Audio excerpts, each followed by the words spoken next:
저와 여러분들이 함께 나누실 말씀이요. 마태복음 6장 9절 말씀입니다. 마태복음 6장 9절 함께 한 목소리로 함께 읽으시겠습니다. 그러므로 너희는 이렇게 기도하라. 하늘에 계신 우리 아버지여, 이름이 거룩히 여김을 받으시오며. 아멘. 잠시 하나님 참 감사합니다. 좁은 인원이지만 함께 모여서 한 마음을 가지고 한 가르침 안에서 주 예수 그리스도를 높이고 찬양하는 것이 우리들에게 고단한 기쁨입니다. 하나님 말씀을 듣는 가운데 세상 속에서 지쳐있던 마음들과 하나님 두려워했던 마음들, 잠시 하나님으로부터 멀어졌던 모든 마음들을 하나님께서 만져주시고 터치하여 주셔서 다시 한번 우리가 믿음으로 붙잡고 가는 우리의 산 소망이 무엇인지 말씀 속에 드러내어 주시기를 간절히 소망합니다. 우리 안에 커다란 치유가 있게 하시고 주 예수를 아버지로 부르게 되는 하나님 놀라운 회복의 은혜들 우리 안에 있게 하나님 성령께서 도와주시기 바랍니다. 감사드리며 예수 그리스도 이름으로 기도드립니다. 할렐루야. 여러분 한 주간 동안 평안하셨습니까? 좀 인사를 조금 나눌까요? 옆에 분들 좀 이렇게 인사를 좀 나눌까요?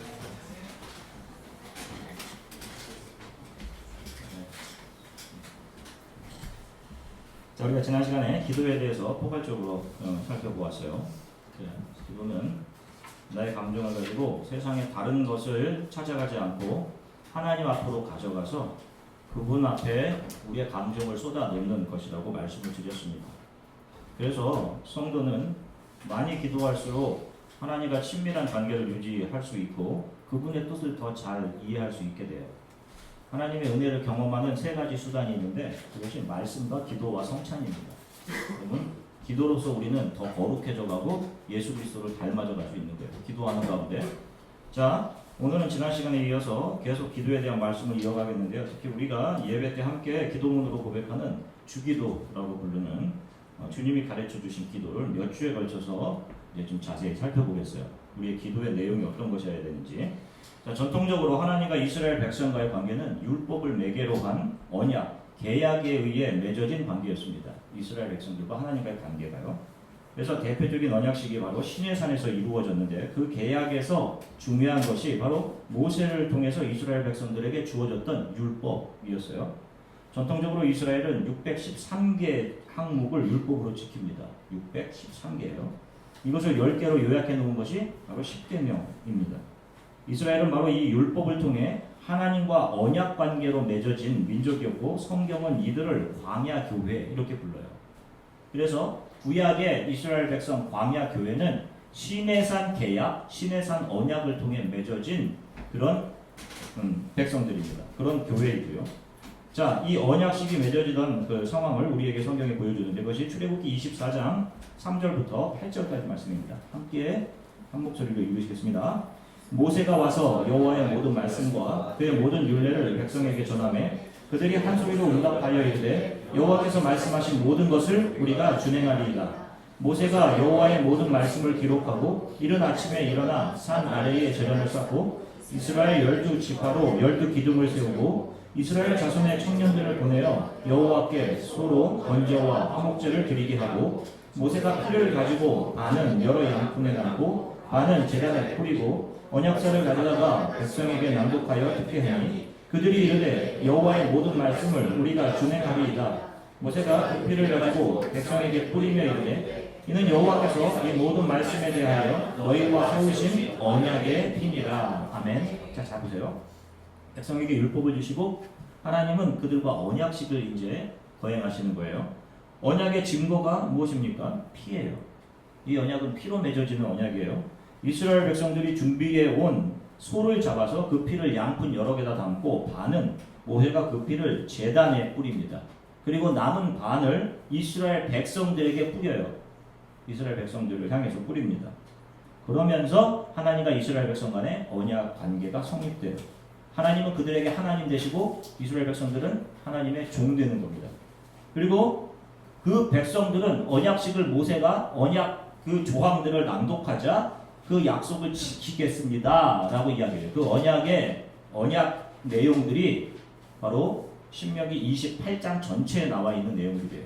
이 언약을 지키면 이런 축복을 줄 것이고 어기면 이런 벌이 있다. 이런 거예요.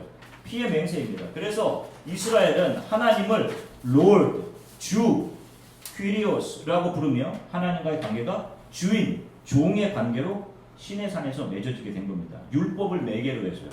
그래서 이스라엘 백성들이 율법을 잘 지키면 하나님은 그들의 하나님 역할을 해주시는 것이고, 그래서 모든 이방의 침입과 그들의 어려운 상황에 있을 때 그들을 건져내시는 하나님으로 역할을 하시는 것이고, 그들을 눈동자처럼 지키시고 그들을 먹이시고 입히시는 하나님이 되어주시는 거예요. 대신 그들이 율법을 어길 때에는 하나님의 계약에 따라서 율법에 명시된 바대로 그들이 그들의 행위에 따라 율법을 어긴 자들이 받게 되는 대가를 치르게 되는 것입니다. 그것이 신명기 28장 15절인데 역시 함께 읽겠습니다. 신명기 28장 15절입니다. 내가 만일 내 하나님 여호와의 말씀을 순종하지 아니하면, 내가 오늘 내게 명하는 그 모든 명령과 규례를 지켜 행하지 아니하면 이 모든 저주가 내게 임하여 내게 이를 것이니 라고 하면서 저주의 내용이 지금 이 신명기 28장 15절 이후에 쭉 나오는 거예요. 자, 하나님과 이스라엘의 율법을 잘 이 관계는 이스라엘이 율법을 잘 지키는지 안 지키는지 그들의 행동 여부에 달려 있어요. 행동. 자, 우리가 요즘 계속해서 시편을 읽어 나가고 있는데요. 시편을 읽다 보면 참 우리를 불편하게 하는 시편의 이 찬양 가사들이 있어요. 많죠.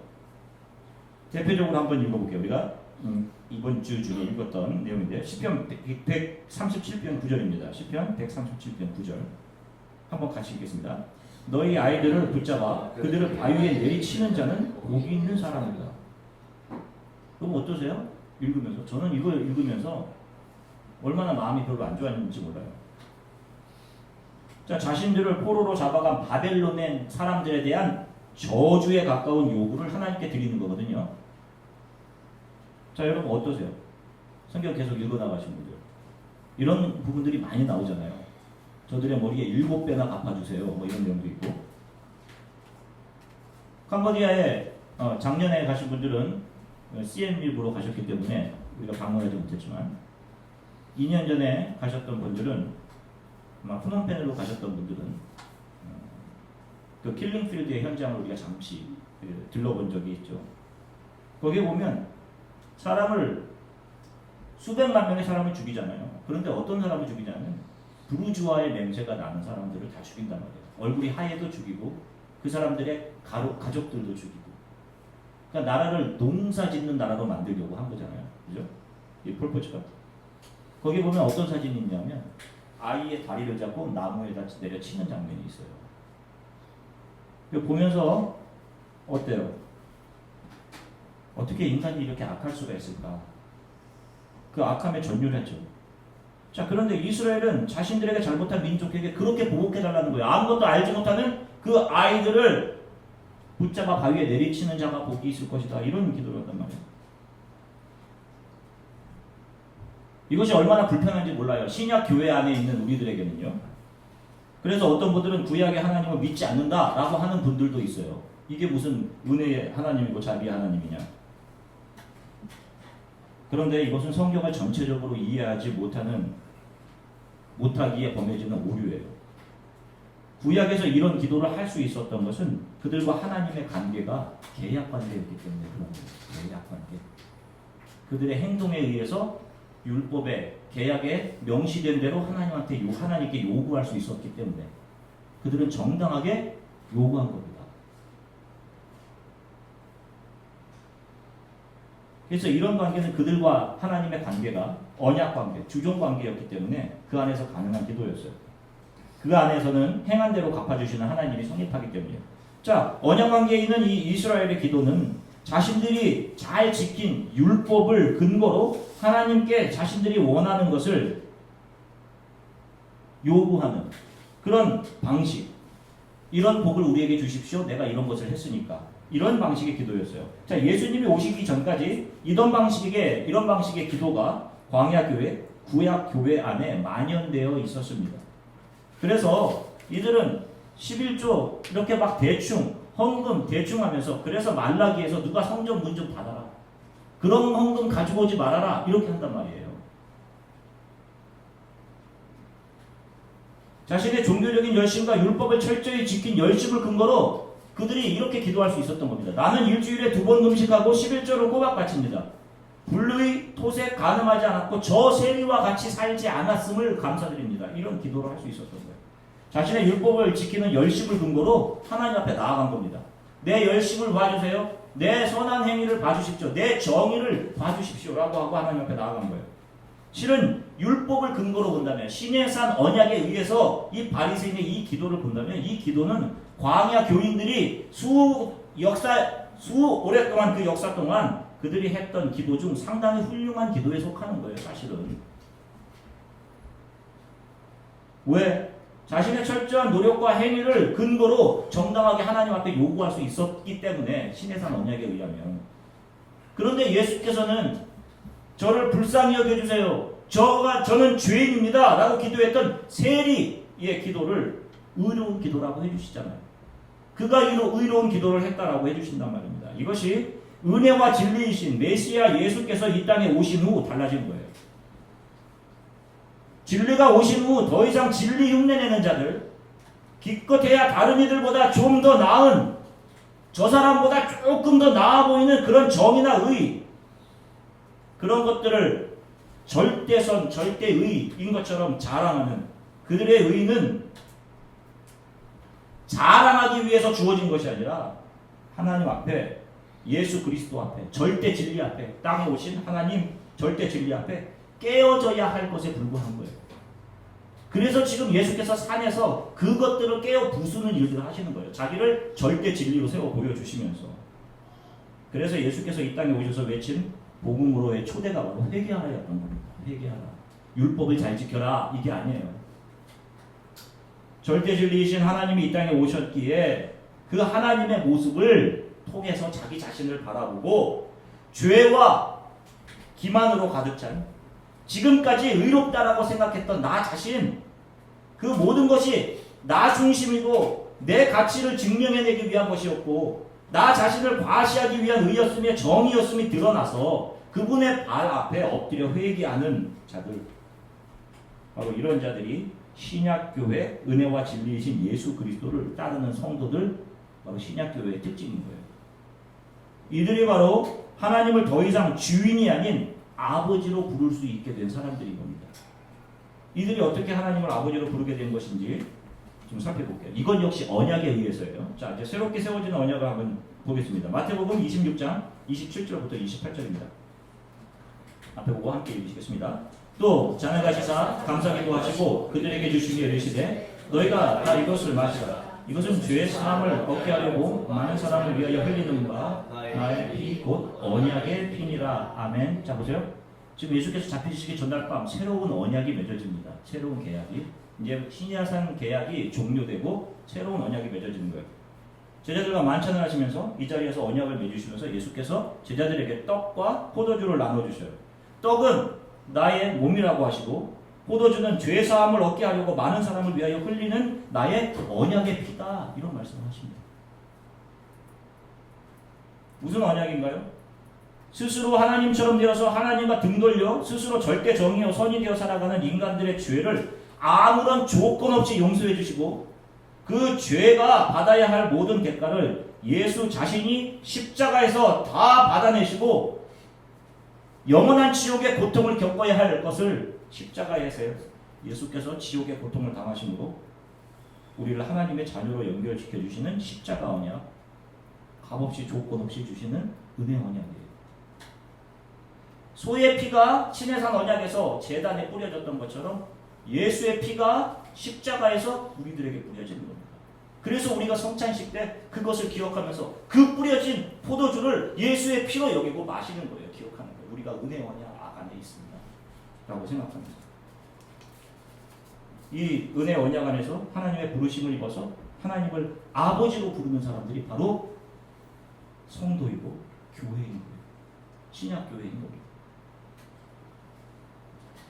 신의 산 언약이 이 은혜를 알기 위해서 존재했던 겁니다.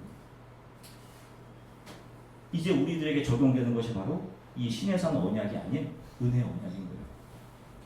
예수께서 지금 산에서 이것을 선포하시는 겁니다. 조금 더 살펴볼게요. 에베소서 2장 2절부터 5절입니다. 에베소서 2장 2절부터 5절 함께 읽으시겠습니다. 그때 너희는 그 가운데 행하여 이 세상 풍조를 따르고 공중의 권세 잡은 자를 따랐으니 곧 지금 불순종의 아들들 가운데서 역사하는 영이라. 전에는 우리도 다 그 가운데서 우리 육체의 욕심을 따라 지내며 육체와 마음이 원하는 것을 하여 다른 이들과 같이 본질상 진노의 자녀이었더니 긍휼이 풍성하신 하나님이 우리를 사랑하신 그 큰 사랑을 인하여 허물로 죽은 우리를 그리스도와 함께 살리셨고 너희는 은혜로 구원을 받은 것이라. 아멘. 자 보세요. 예수 그리스도의 은혜 안으로 들어와 하나님을 아버지로 부르기 전 우리는 어떤 사람들이었다라고 합니까? 이 세상의 풍조를 따라 살던 사람들이에요. 이 세상의 풍조, 이 세상의 가치관을 따라 살던 사람들, 이 세상 사람들의 가치관, 삶의 방식, 그들의 삶의 추구를 말하는 거예요. 이 가치는 이 세상에서 내가 잘 되는 겁니다. 삶의 방식은 자신의 욕구를 채워가는 방식입니다. 삶의 추구가 뭐예요? 어떻게 하면 내가 이 세상에 잘 정착할까 하는 겁니다. 여기 와서 공부하는 학생들 대다수 이런 생각을 할 거예요. 내가 어떻게 공부 잘 끝내고 여기서 잘 정착할까 하는 겁니다. 그런데 이러한 삶을 성경은 무엇으로 정의하냐면 공중의 권세를 잡은 사단을 따르는 삶이다라고 해요. 결국 영원한 죽음을 향해 가는 삶이다라는 겁니다. 그리고 이들을 누구의 자녀라고 해요? 여기 보세요. 누구의 자녀라고 되어 있습니까? 진노의 자녀. 무슨 뜻이에요? 사단의 자녀로 사단과 함께 하나님의 진노를 받게 될 자들이다 라는 뜻이에요. 우리가 이렇게 사단의 자녀였단 말입니다. 이들의 결말은 그리 멀지 않은 거예요. 영원한 죽음으로 심판받아 영원한 죽음으로 가는 겁니다.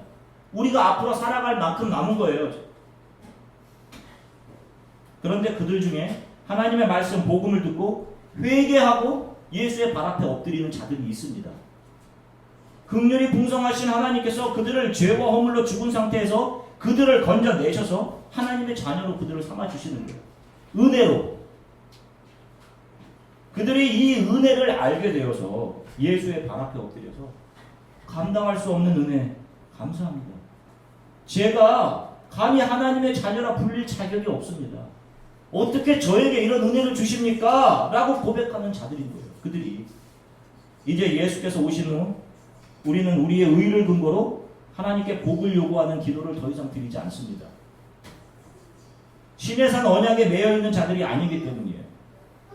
이런 기도가 예수께서 서신 산에서 깨지고 이제 새로운 기도를 예수께서 가르쳐 주신 거예요. 너희는 이렇게 기도하라 라고 하시면서요. 그리고 그 기도를 드릴 수 있는 사람들은 예수 그리스도의 십자가의 은혜를 알아서 예수의 발 앞에 엎드려서 저는 자격이 없습니다 라고 자신을 부인하는 자들이고 그들이 바로 하늘에 계신 우리 아버지에 있는 우리들인 거예요. 우리. 바로 그들이 예수를 따르는 사람들인데 그들이 교회인 겁니다. 그들만 온전한 기도를 할 수 있는 거예요.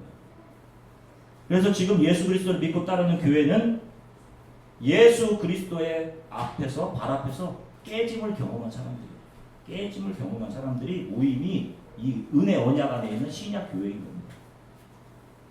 깨짐을 경험한 자들만이 자기가 중요하다고 생각하는 것을 예수의 발 앞으로 가져와서 그 발 앞에서 그것을 깨워버리고 쏟아 놓을 수 있는 이것이 제 꿈이었습니다. 제가 이거 붙잡으려고 성공하려고 갔던 이 성공 주님 앞에 가지고 와 깨워버립니다. 주님 하는 거예요. 그렇지 않은 사람들은 여전히 예수께 자신이 원하는 소원이나 바라고 복이나 구할 수밖에 없는 거예요.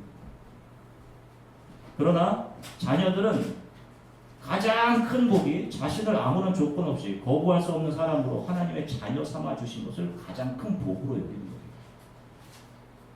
우리는 어떤 기도든지 드릴 수 있어요. 기도에 어떤 방법이 있지 않아요. 잘못된 기도는 없습니다. 그런데 기도하는 사람의 자기 인식이 중요한 거예요. 기도하는 사람이 자기 자신을 어떻게 인식하는지. 그가 저에게 베푸시는 은혜가 과분합니다. 저는 너무도 많은 잘못을 저지른 죄인입니다. 교만한 자입니다. 감히 자녀라 불릴 자격이 없습니다. 라고 자신의 죄와 그 과분한 은혜에 감격한 자로 서 있는지, 그 모습으로 예수의 발 앞에 엎드려 기도하는 자로 있는지, 아니면 그런 은혜는 아랑곳하지 않고 자신의 요구와 이 세상에서의 잘됨과 편안함을 얻기 위해서 자신의 요구를 하나님께 아뢰어 자신을 채우기에 급급한 사람인지, 이것이 중요한 차이인 거예요. 똑같은 기도를 하더라도 자신에게 부어진 은혜를 알지 못하는 사람이 드리는 기도는 그것이 아무리 미사역으로 가득 차고 있고 그것이 듣기에 아무리 훌륭한 기도를 할지라도 하나님이 들으시는 기도가 될 수 없는 거예요. 그들은 은혜 언약 안에서 예수의 피로 용서받은 우리가 아니기 때문입니다. 요즘 윤아가 정말 빨리 크고 있다라는 생각을 해요. 자고 일어나면 얼굴이 다른 얼굴로 변해 있는 것 같고, 우리 수민이가 처음 봤을 때 윤아보다 더 적었는데 저렇게 큰 것처럼 정말 빨리 커가고 있구나 이런 생각을 합니다. 자녀를 두신 엄마 아빠분들 아이가 정말 빨리 크고 있다는 생각을 할 거예요. 빨리 크는 것이 대견하기도 하면서도 많이 아쉽습니다. 아이가 커가면서 눈에 도드라지게 변하는 행동 변화는 아이가 점점 아빠의 품 바깥으로 멀어져 나가는 거예요. 이제 아이의 자기의 독립적인 관계가 이제 넓어지는 거죠, 점점. 작년과 올해가 많이 달라요. 작년만 해도 제 품에 있었던 때가 참 더 많았거든요. 아침에 일어나면 저를 찾고 와서 안기고 허그하고, 이제는 아침에 일어나면 저를 안 찾습니다. 자기가 좋아하는 것을 찾죠. 자, 그렇게 아이는 자라면서 자기가 좋아하는 것과 함께하는 시간이 늘어가고 자기가 즐거워하는 것을 찾아 조금씩 아빠, 엄마의 품을 떠나갑니다. 아빠가 세상에서 가장 힘세고 뭐든지 잘하고 자기를 가장 재밌게 해주는 사람인 줄 알았는데, 그런 아빠보다 더 강하고 더 힘세고 더 재미있게 해주는 다른 것이 있다는 사실을 하나씩 깨달아가요. 누나는 요즘 제가 영어 발음할 때마다 제 발음을 지적해줍니다. 아빠, 그거는 그 발음이 아니고, 이렇게 하면서. 저보다 잘하는 것이 하나씩 생겨나요. 이제 저보다 수영을 잘합니다. 물을 조금 무서워해서 저는. 그렇다고 아빠가 있던 자리에서 제가 아이로부터 한 발짝 더 물러나 있느냐? 그렇지 않아요. 아이는 점점 저에게서 멀어져 가도 아빠는 늘 평생 처음 아기를 받았을 때, 처음 아기를 만났을 때 그 마음 그 사람으로 그 자리에 아빠로 서 있습니다. 힘들 때 아이가 돌아오면 아빠 옆에서 쉬라고 아빠는 늘 마음 한 구석을 깨끗이 청소해 놓고 그 자리에 있어요. 자기 자신보다 자기로부터 멀어져가는 그 자녀를 더 생각하고 사랑하고 그 자녀가 온전하게 자라가기를 매일 저녁 소망합니다. 제 인생 역시 돌아보면 제 삶에서 가장 힘든 순간에 제 옆을 지켜주고 계셨던 분들은요, 이 세상에 속했던 사람들이 아닌 저의 아버지, 어머니셨어요. 어느 순간 저는 그들보다 더 많이 배워서 지식에서 그분들을 능가하게 되었습니다. 또 이제는 힘도 그분들보다 세워졌어요. 그분들보다 손기술도 좋아졌고 세상을 살아가는 능력치 역시 높아져 있습니다. 이제 어머니 아버지는 겉으로 볼 때 약하디 약한 노인이 되어있어서 본인의 손발을 잘 다루지 못하죠. 내가 가장 약해져 있고 힘들어하는 순간 세상 사람들은 나를 비난하고 흠도 잡고 나를 떠나가도 아무도 내 옆에 없는 그 순간에 그분들은 이 세상에서 가장 강한 모습으로, 나이는 80이 넘으셨지만 가장 강한 모습으로 가장 강한 전사가 되셔서 가장 강한 사랑으로 저희 옆을 지켜주셨습니다. 평생 어른이 되어서 가장 힘들고 가장 염치 없는 순간 여지없이 그분들께 돌아가면 그분들은 늘 가장 큰 사랑의 아버지 어머니로 염치라니 당연한 거지, 아버지에게 미안하다니 라고 하시며 두 팔을요 받아주셨어요. 이제는 그 사랑을 조금이나마 이해한 제가 제 자녀에게 그 사랑을 부어주는 아빠로 살아가고 있습니다. 그리고 나의 아버지와 같이 그 딸이 힘들고 염치 없어 할 때 언제든 와서 안기도록 그 자리에 계속 아빠로 서 있을 것 같아요. 여기에 계신 모든 아빠 엄마들이 다 똑같으실 겁니다. 이제 막 아기를 낳은 한 가정이 이번 주에 저를 찾아왔어요. 그래서 저에게 그런 얘기를 하더라고요. 목사님, 결혼하기 전에 아기가 있기 전에는 전혀 알지 못했던 감정이 하나 생겼어요. 그게 뭐냐고 물어봤더니 내 아기에 대한 사랑이다. 그런 얘기 하더라고요. 자, 이것이 교회 공동체 안에 그대로 적용됩니다. 예수의 사랑을 받은 자들은 때로는 예수로부터 세상 멀어져서 세상을 향해 간단 말입니다. 예수의 사랑을 받은 자들도. 그래서 탕자처럼 세상을 사랑하고 때로는 내 아버지보다 더 커 보이고 나를 기쁘게 해줄 것들을 찾아가기도 한단 말이에요. 저와 여러분들 여지없이 그렇게 한단 말입니다. 그러나 세상은 절대로 하나님의 손에 선택된 하나님의 자녀들을 그다음 놔두지 않아요, 여러분. 그 속에서 결국 우리가 가는 마지막 지점이 어디입니까? 탕자가 가는 마지막 지점이 어디예요? 돼지우리란 말입니다. 고독해지는 곳이에요. 돼지와 같이 식사하잖아요. 언젠가 제가 광고를 이 신문의 광고 보니까 저에게 전화해 주시는 사람은 저와 통화하는 사람은 1분에 1분씩을 주겠다라고 하는 그런 내용의 광고가 있어요. 얼마나 무서우면. 아울러 성령 또한 저와 여러분들 안에서 우리들이 그 세상을 사랑하는 마음, 나를 사랑하는 마음들을 쳐서 깎아내십니다. 그럴 때 우리가 너무 아프단 말이에요. 또 두려워요. 내가 어떻게 살아가야 하나? 이 믿음 지키면서 내가 어떻게 살아가나 하는 절망감과 무서움들이 엄습한단 말이에요. 그 순간 우리가 가야 할 곳이 세상이 아닌, 술이 아닌, 세상의 위로가 아닌 우리의 아버지 대신 하나님의 발 앞입니다. 그 자리에서 변함없이 긍휼과 사랑으로 팔 벌리고 계시며 언제 올까 밖에서 미리 둘러보고 계시는 우리 아버지 대신 하나님의 발 앞으로 가는 거예요. 그 자리에서 변함없이 긍휼과 사랑으로 팔 벌리고 계시고 염치 없이 그분의 나온 우리를 조금 더 판단하거나 정죄하지 않으시는 그분 앞에 나아가 내 마음을 쏟아넣는 것이 기도이고 그 자리가 저와 여러분들 우리 성도들이 매일매일 나가야 하는 장소인 거예요. 그리고 그 자리에서 사랑하는 아들아 일어나라. 나도 너를 정죄하지 않는다. 라고 하시는 그분의 긍휼을 경험한 사람들은 반드시 누군가를 자기도 예수님이 나의 아버지의 위치에 계셨던 것처럼 자기도 누군가를 영적인 자녀로 잉태하고 그 사랑을 조건 없이 부어주며 아버지로 살아간단 말이에요. 그래서 평생 동안 그들이 작은 예수들을 잉태해내는 거란 말입니다. 그 누군가가 예수를 알아가고 그분을 아버지로 고백하며 그분 앞에서 더 깨어지고 다듬어져 가도록 그 예수의 사랑을 흘려보내는 아버지. 누군가를 위해 그 자리를 지켜주는 자신의 마음을 비워놓아 누군가가 올 때 기꺼이 받아주고 안아주는 자로 살아가게 됩니다. 사랑하는 성도 여러분, 우리는 하나님을 아버지로 부르며 그분만을 의지하는 그분의 자녀임을 여러분 매 순간 잊지 마십시오. 여러분 미사 여우가 들어간 훌륭하게 기도할 수 없어도 상관없어요. 오늘 우리가 배운 우리 아버지 이거 하나만으로 완벽한 기도가 될 수 있어요. 하나님의 마음을 움직이는. 왜? 그분이 우리의 마음을 우리보다 더 잘 아시기 때문에.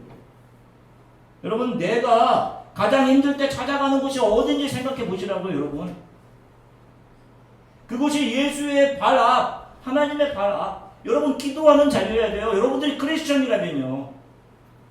정말 예수를 사랑한다면 그 자리 돼야 돼요. 멀리 갔다가도 그 자리로 돌아와야 됩니다. 한 주간 동안 여러분 더 많이 기도하십시오. 특히 이제 청년들은 한 학기를 앞두고 많은 도전들이 여러분들 앞에 있어요. 하나님 도와주세요. 저를. 믿음이 없는 저를 좀 도와주십시오. 그 기도를 통해 하나님은 우리를 위로하시고 우리들에게 얼마나 큰 사랑이 우리에게 부어졌는지 보게 하셔요. 그리고 우리를 위로하십니다. 세상은 우리의 두려움의 대상과 상처, 실패를 보게 하지만 하나님은 우리가 기도할 때 그 모든 것보다 더 크신 하나님의 은혜와 사랑, 하나님의 전능하심을 보게 하셔요. 그리고 그 사랑으로 우리를 만지고 우리를 일으켜내십니다. 다음 시간에는 우리의 아버지이신 하나님이 어떤 분이신지 그분의 이름 속에 담겨진 의미들을 하나하나 찾아보면서 말씀의 위로를 공유할 거예요. 기도하며 주의 발 앞에 엎드리는 여러분들의 하루하루의 주 예수께서 큰 위로로 여러분들과 함께 하시기를 예수 그리스도의 이름으로 간절히 축원합니다. 잠시 함께 기도할게요. 아버지 감사합니다. 예수 그리스도께서 십자가의 은혜 언약으로 우리 하나님의 자격함을 주셨습니다. 우리가 무엇을 잘하는 잘못하는 현장에서 가늠하다 붙인 여인 예수의 발 앞에 엎드려져 있는 여인에게 나도 너를 정죄하지 않는다. 가서 더 죄를 짓지 마라. 용서하시는 주님, 감당할 수 없는 사랑으로 우리를 만져주셨습니다. 살아가는 동안 주님 다른 것 의지하지 않게 해주십시오. 늘 주님의 발 앞에 엎드리게 해주세요.